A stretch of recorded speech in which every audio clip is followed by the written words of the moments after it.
Na última semana nós tivemos o Ibovespa acumulando uma alta superior a 3%, chegando à casa dos 129 mil pontos. Galera, enquanto isso, a CEMIG se descolou do índice, entregando uma queda de quase 2%, foi mais de 3% nos últimos 2 dias. O que vem acontecendo com as ações da CEMIG, que segue sendo bombardeada por várias notícias negativas, né?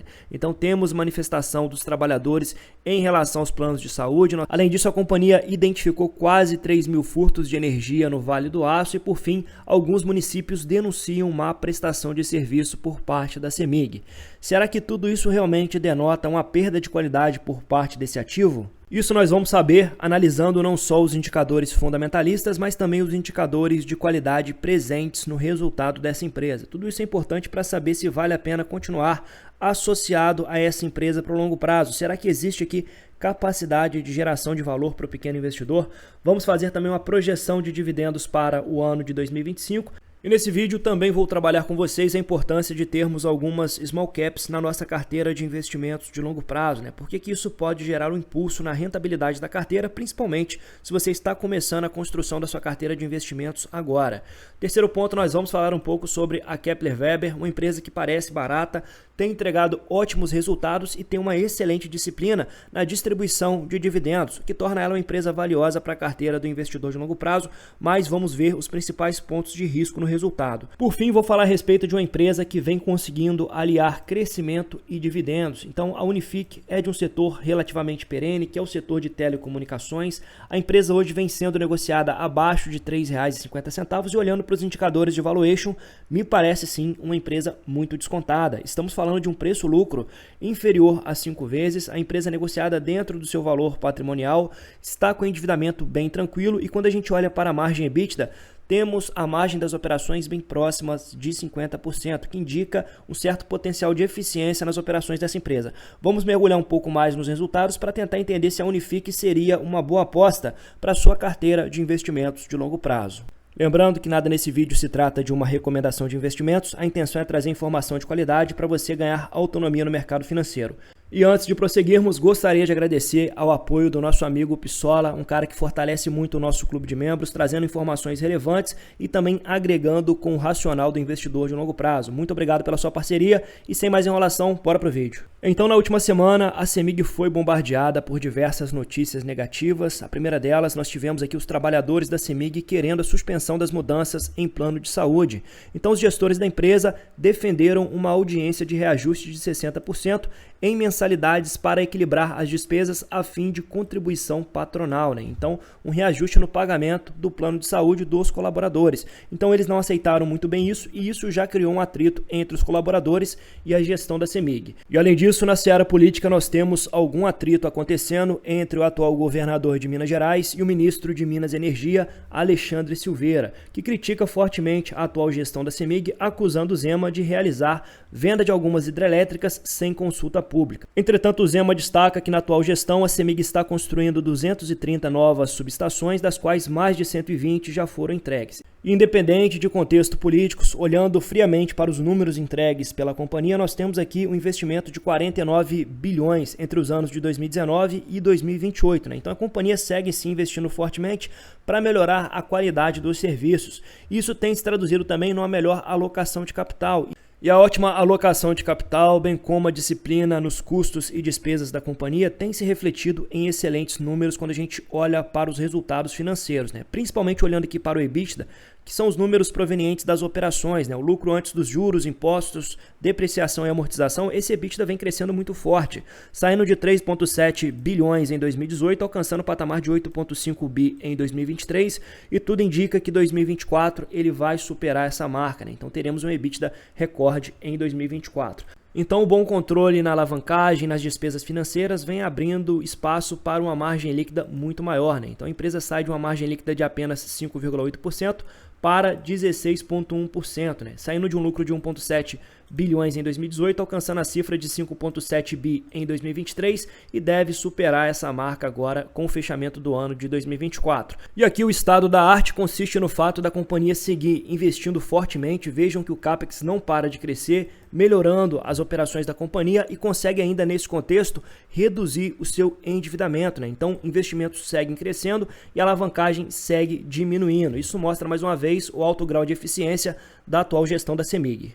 No entanto, alguns municípios denunciam má prestação de serviços pela CEMIG. Alguns prefeitos, vereadores e secretários apontam prejuízos com constantes picos de energia, além de problemas no atendimento da CEMIG. Galera, será que realmente a empresa está prestando um serviço ruim? Porém, me parece que essas denúncias realizadas por alguns prefeitos e secretários não vão de encontro aos números que a companhia tem reportado. Então, hoje, o agente regulador das distribuidoras é a ANEEL. Então, ela estabelece aqui um limite em termos de DEC e FEC, né? E aqui o FEC é a frequência equivalente de interrupções por consumidor. Então vejam que ao longo dos anos, essa interrupção para manutenção ou para alguma correção da rede elétrica, ela vem diminuindo com o tempo, ficando bem abaixo dos limites estabelecidos pela ANEEL.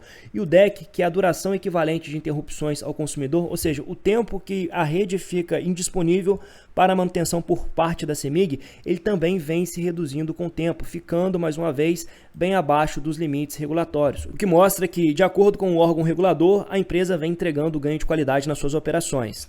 Além disso, a empresa tem feito um bom trabalho de combate à inadimplência, com um índice de arrecadação de 98,6% em setembro de 2024. E por fim, nós temos um excelente controle das perdas totais. Vejam que existe sim ainda algumas perdas por parte da companhia, mas essas perdas seguem em tendência de queda ano a ano, mostrando que a fiscalização se torna muito mais eficiente agora no ano de 2024. Porém, é importante lembrar que a CEMIG não é só distribuição. Apesar da distribuição de energia compor a maior parcela do EBITDA ajustado da companhia, né? Então, de um total de 1,7 bilhões de reais EBITDA, 773 milhões veio justamente desse segmento de distribuição. Mas nós temos aqui também um EBITDA bem diversificado, com a participação bem relevante na distribuição de gás, uma participação bem relevante também na geração de energia e uma pequena participação no segmento de transmissão e comercialização. Então vejam que essa característica, né, de estar diversificada dentro dos subsetores do setor elétrico, inclusive com a distribuição de gás, gera uma proteção adicional, né? Então, se num trimestre específico nós tivermos uma alta da inadimplência acometendo o segmento de distribuição, nós temos os outros segmentos como geração e distribuição de gás para mitigar esse risco, né? Então isso torna a empresa mais resiliente para o investimento a longo prazo.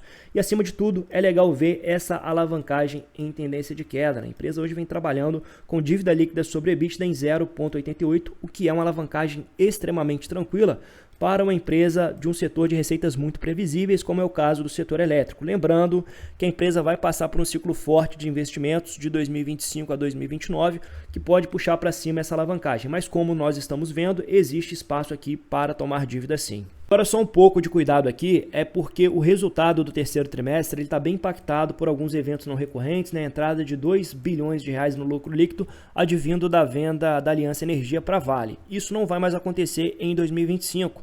Então tem que ajustar o resultado para você fazer um aporte e comprar a empresa com a margem de segurança adequada, né?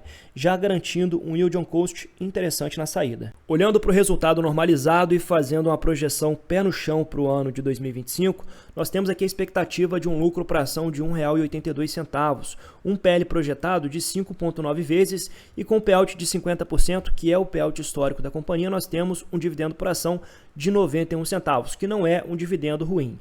Agora, para o pessoal que é assinante aqui do canal, sugiro entrar na aba Comunidade aqui no canal. Ali eu tenho um post com um link aqui do mapa de valor, que é a planilha onde eu faço a concentração da análise de várias empresas, inclusive com o meu preço teto bem conservador para aportes em muitas delas, a projeção de dividendos e a síntese do resultado. Então, nada nessa planilha é uma recomendação de investimentos, mas aqui eu tenho informação essencial que vai adiantar muito a sua análise e a sua percepção para escolher algumas ações para o investimento a longo prazo. Agora vamos falar um pouco sobre as small caps. Por que é importante você ter uma parcela da sua carteira voltada para empresas pequenas, empresas com a capacidade de crescer mais a longo prazo? Galera, é importante que uma parte substancial esteja alocado realmente em blue chips, empresas mais consolidadas, já maduras e com maior perfil para pagar bons dividendos.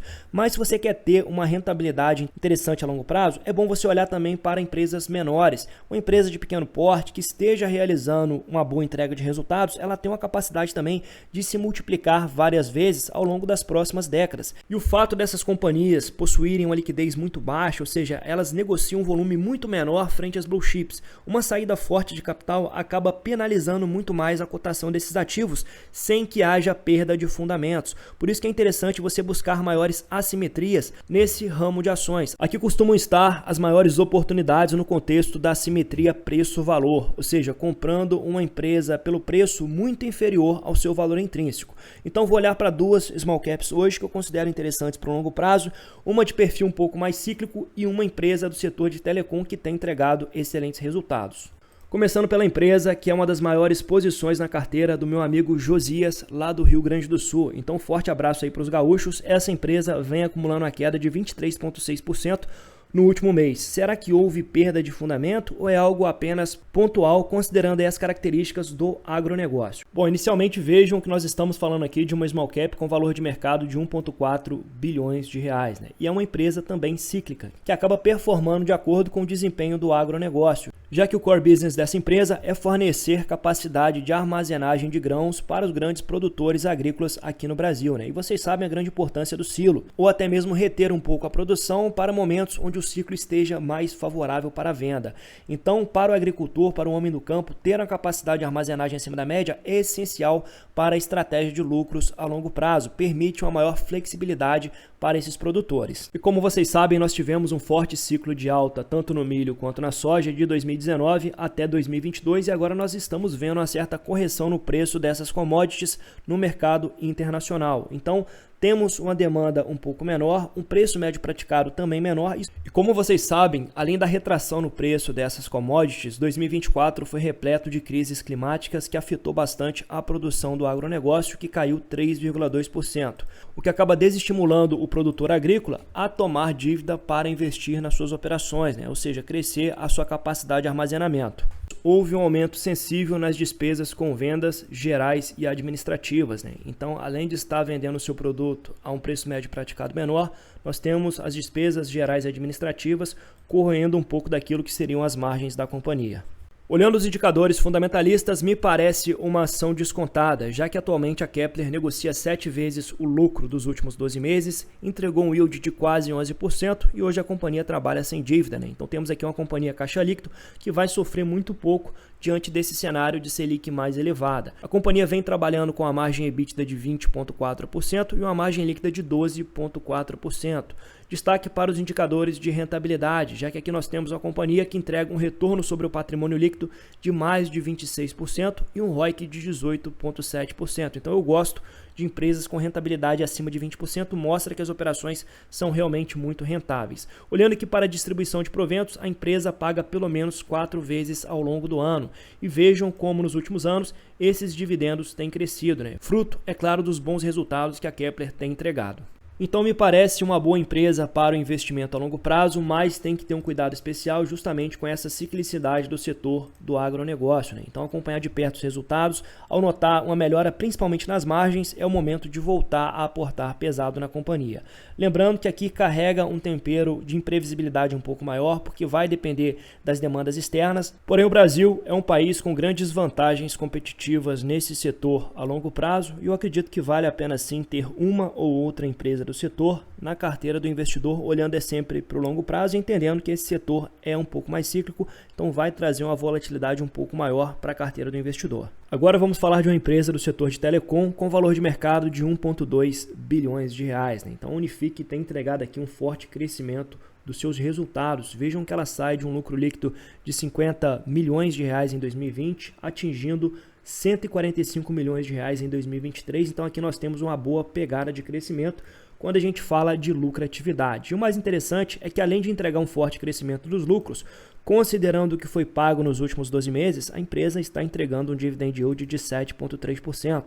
Então, uma das raras opções que pode aliar crescimento e dividendos a longo prazo, é isso que o investidor iniciante que está construindo agora uma carteira deveria buscar. É claro que aqui o risco é um pouco maior, porque, pessoal, é um setor que não tem tanta barreira de entrada, temos as tecnologias disruptivas, né, como é o caso da Starlink, mas ainda assim, olhando para os resultados da empresa, me parece sim uma empresa redonda para investimento a longo prazo. Vejam que em termos de growth, a empresa cresce tanto orgânica quanto inorganicamente, né, através de fusões e aquisições, e ela tem as suas operações mais voltadas para o interior do estado do Rio Grande do Sul e do estado de Santa Catarina, né? Então ela foge um pouco dos grandes centros, entregando serviço de qualidade para os municípios da região do interior. Ponto importante, vejam que 91% da receita ainda vem do segmento banda larga, porém o segmento telefonia móvel é o que mais deve crescer nos próximos anos, com a implementação do plano de expansão do 5G na região do interior do Rio Grande do Sul e na região do interior de Santa Catarina. Então, que a empresa venceu o leilão de 5G em novembro de 2021 e a expansão desse edital ela vai acontecendo até o ano de 2029, né? Então aqui deve gerar um forte impulso de crescimento para as receitas da companhia. E o que mais chama atenção aqui é o crescimento consistente nos números da companhia trimestre a trimestre. Vejam que na comparação do terceiro trimestre de 2023 com o terceiro trimestre de 2024, houve crescimento em praticamente todas as linhas do balanço. Então nós tivemos um crescimento de 10,5% na receita operacional líquida, o EBITDA ajustado ficou na ordem de 128 milhões, um crescimento de 8,9%, mantendo uma margem EBITDA estável na casa dos 50%. Então 50% de margem EBITDA é uma margem muito elevada, né? Mostra um alto nível de eficiência nas operações da companhia. Olhando aqui para o lucro líquido, nós tivemos um crescimento de 13,3%, saindo de 41 milhões para 46,4 milhões, e a empresa agora trabalha com a margem líquida de 18,2%, uma boa margem líquida também. Então, considerando a melhora progressiva nos resultados e também os indicadores de valuation bastante amassados para uma tese que carrega não só crescimento, mas também algum dividendo interessante já na faixa dos 7%, me parece sim ser uma aposta promissora para o longo prazo. Ponto de atenção aqui é a falta de barreiras competitivas, mas ainda assim nós temos um setor bem resiliente, de receitas previsíveis e uma boa pegada de crescimento que poderia multiplicar o patrimônio do investidor a longo prazo. É uma small cap que eu acompanho de perto para possíveis aportes. Entretanto, atualmente eu tenho outras prioridades na minha carteira, né? Mas é claro que sigo acompanhando de perto sim as ações da Unifique. Deixe para mim um comentário para falar se você acha que vale a pena ter esse tipo de small cap na sua carteira de investimentos de longo prazo. Muito obrigado para você que ficou comigo até aqui e até o próximo vídeo.